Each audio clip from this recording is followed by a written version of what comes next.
Judy Flynn.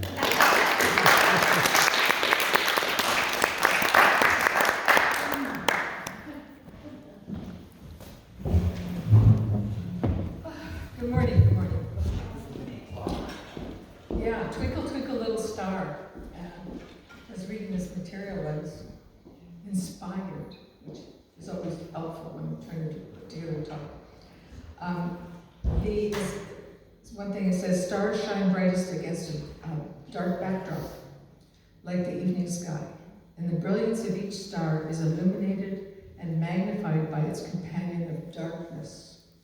The beautiful glow of the star calls forth the deep richness of the night as they co-create magnificence that is crisp, sharp, and shiny.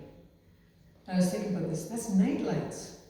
So the universe is supplying night lights for when we go outside, right?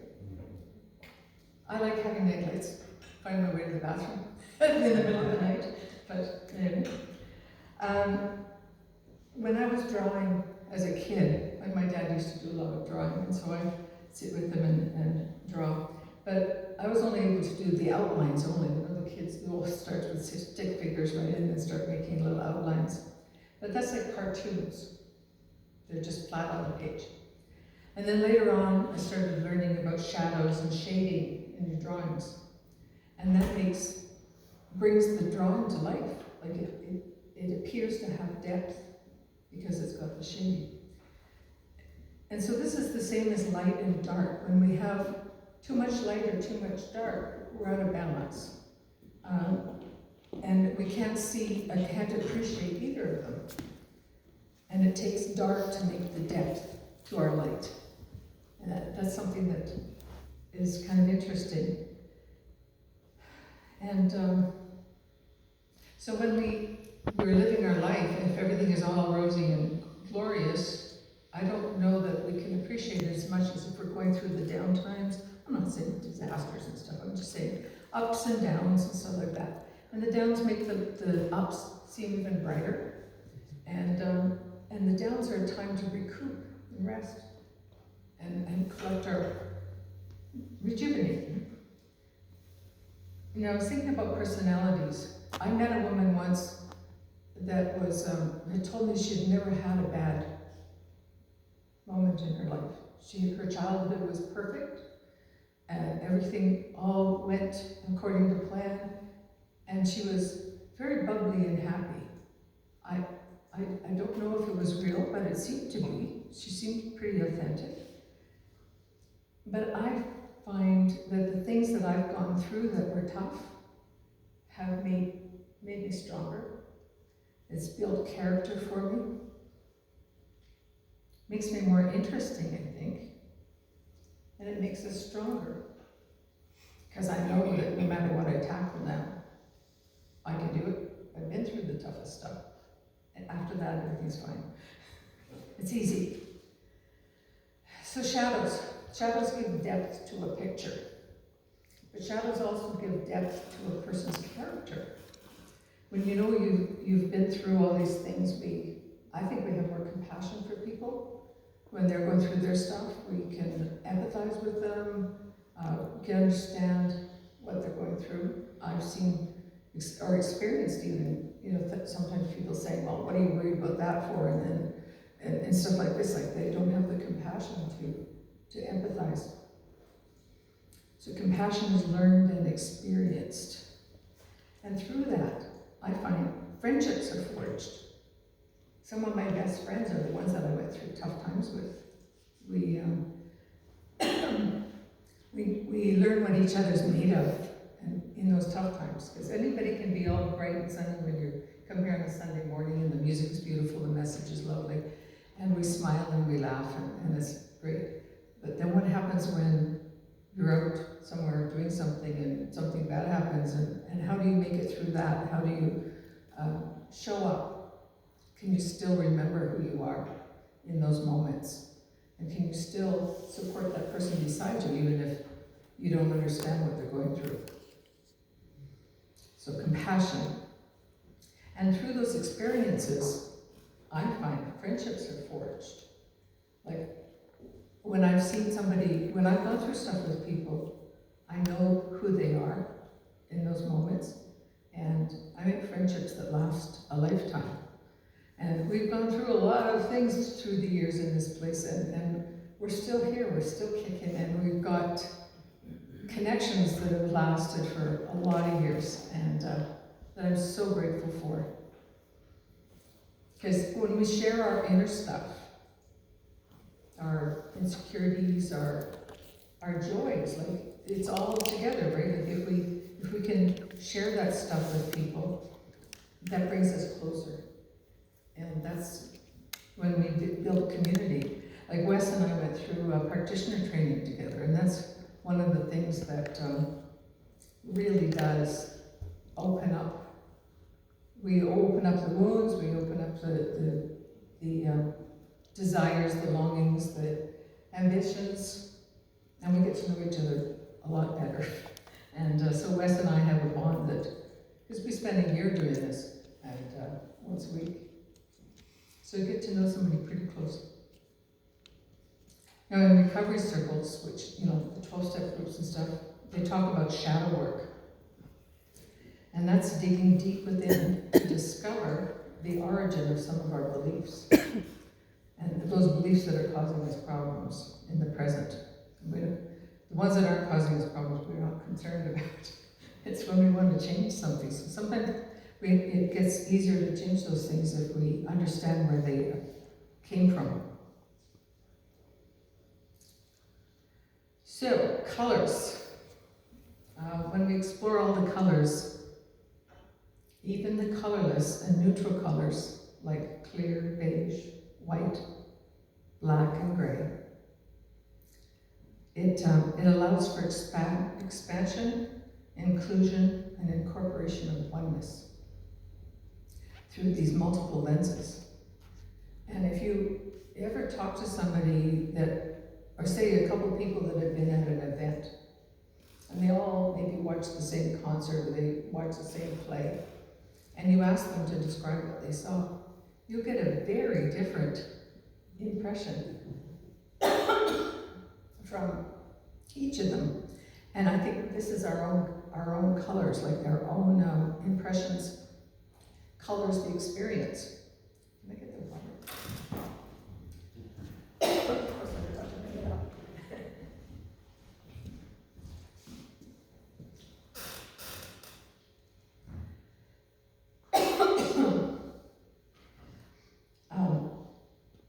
So when we can include all those colors, all those different points of view, it makes people feel welcomed, appreciated, and included, and that they belong. I love it when I come into a group of people and I feel some points of connection. And when I go away from that experience, I'm like, I want to spend some time with those people again. And I think that's what brings people coming back here all the time. In society, skin color seems to make a big difference. I don't know why, but it seems to be. And acceptance of all colors can make a huge difference because our community, like, even if it's not skin color, like, we're all different. And we all have different talents, all with different way of looking at things. And none of those ways are wrong or bad. They're just different. And if we can learn to work together in community, we learn to accept all these different points of view. So that's pretty good. The second point on this is fireworks and light shows. Now they typically use fireworks as celebrations for holidays.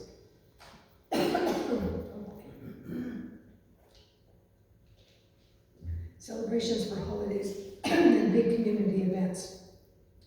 And of course they're typically done after dark because it makes the fireworks so glorious. And they wait for a really dark sky.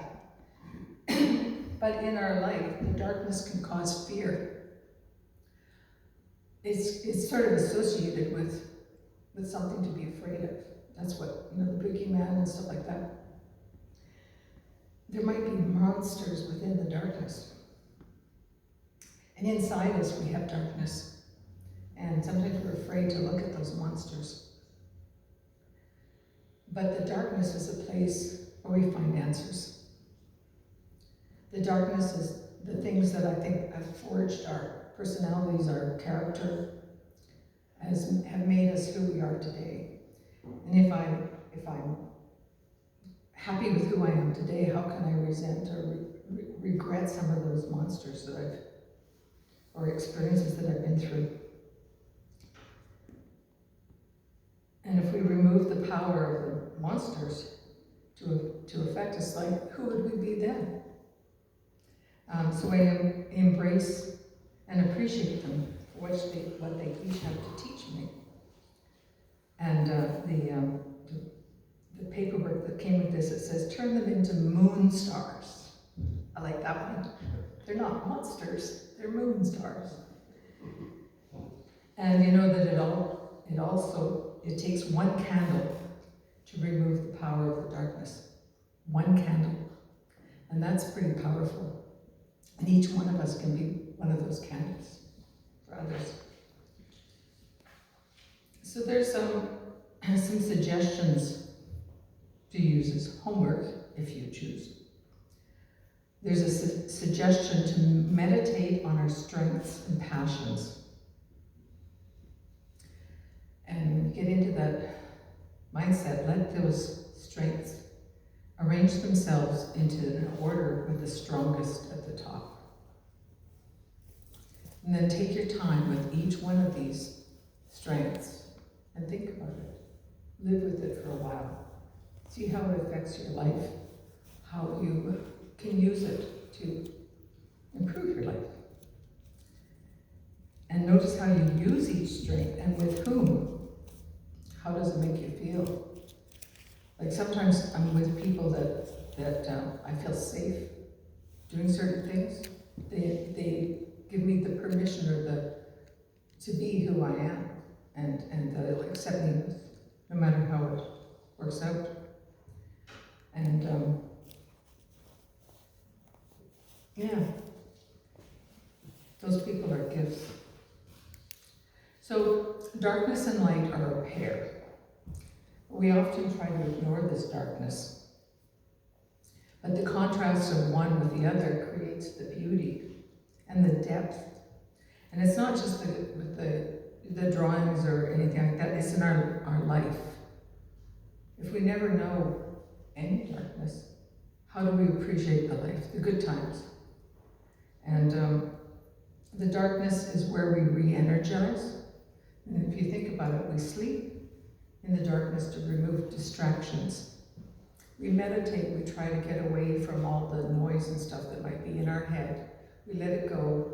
We want to have a nice, quiet space. And we'll put the music on, I think, to even distract from the shuffling of the feet or any of that stuff, so that we can really focus on what we're doing, going inside. Because there's much to be learned in the darkness, which is powerful. And with that, we can be the nightlight for our community. If we understand these things and we live from that place of knowing and the confidence and the peace and the serenity, we affect the people around us, and we will, and whether it's in our local community like this place or within the greater community, we are always having an effect on the world around us. And that's because we are all one. And so everything that is happening to us is also happening to people around us. And this is connections. We're one in spirit. And there is no separation between God and each one of us. We're all one. And that's what we teach you. And that's it for me. Thank you.